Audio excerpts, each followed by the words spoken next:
I've gotten this request a number of times over the years, but this was specifically requested by one of my top patrons. First, I pulled a template off of a dummy head. This is one of those styrofoam wig heads that I bulked up to being the dimensions of my actor. Then I transferred that to cardstock, which has not been in the budget since 2012. So, cereal boxes. Transfer that to floor mat foam and cut it out. So this came out great, but I'm noticing when I do this, see that?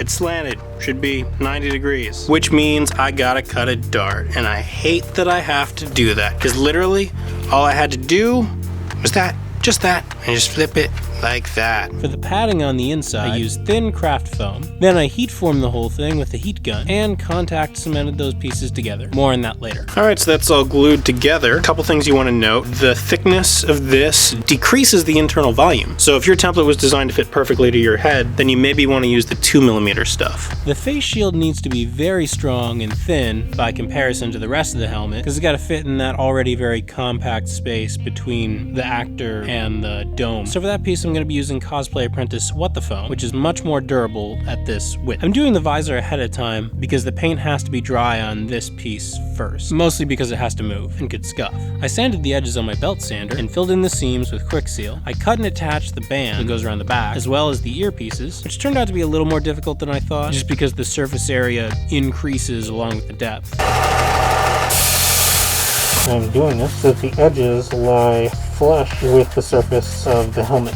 No, I don't actually have to heat form this a lot. I'm just trying to apply a curve for it, like a slight curve to it. Okay, yeah, that's exactly what I want. I'm gonna keep doing this for a little bit longer just because it's still cooling. There's way too much, which is why I'm spreading it out. This seam might split if I didn't do it like this. So I am going to apply glue to these areas and then attach it. This is my attempt to get it to hold its shape. To get the size and shape of the skull cap, I cut another template and traced that onto slightly thicker Cosplay Apprentice foam. Then I heat formed that, which takes much longer, but I think it's worth it just because structurally this piece holds the rest of it together. I glued that up. Because I'm laying this on really thick, it's going to take longer to dry. So that is way too low, but you can see this is trying to stretch outward. So when we put it how it's supposed to be, you see that's actually the right shape.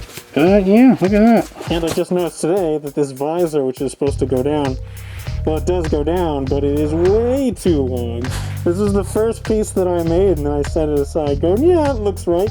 But no, I gotta chop that much off of it. So I cut that up to be less ridiculous. To get the slidey aspect on a YouTube budget, I just cut up a coat hanger. This is why all my shirts are wrinkled. I also used eye bolts to secure it to the dome. And look at that. Slides. Look at it go! I didn't feel like filling in this seam because that would add another day to this project, so I sanded it and covered it with thin craft foam. This also hides the ends of the eye bolts that are sticking through. And I didn't feel like sanding, so EVA foam dowels. Love these things. You can order so many more. They save me so much time and money on mask filters, just in terms of the dust created by the edges that I don't have to sand into a round shape. When the glue had set up and aired out, I trimmed those down, and yeah, that creates a rough edge, so I did have to sand that. Then to avoid some more sanding, I covered the rough edges of the ear details with thin craft foam. Why am I trying so hard to avoid sanding while filters are in short supply, you may ask? Did anybody ask that? Then I added what I believe are supposed to be the radio speakers, receivers. This is regular craft foam, and I just used super glue for that because it's not really a stress-bearing seam. Taped up the ears and put the helmet back on the dummy, just to keep the bottom of it off of the ground while I paint. I started with gray Plastidip. There are multiple paint schemes throughout the movies, but I don't want to waste any of the patrons' money, so I'm going to use the leftover paint from the battle droid, which I think matches Daisy's helmet. I can't really speak to the CGI Carrie Fisher helmet. That's just because the scene has just got the heaviest day for night filter on it. It's like they shot it through a fish tank. Yeah, I'm sure it was done in post. Then I did silver weathering, as well as silver paint on the greeblies. I happen to be using old radio parts for those. I attached those and ran wires through them. This is actually part of a Star Trek ship. That whole Trek versus Wars rivalry is crazy to me, because you know it's the same company that does all the effects, right? It's ILM. Then I added the decals and tarnish weathering. And now I'm ready to fly a spaceship using intuition.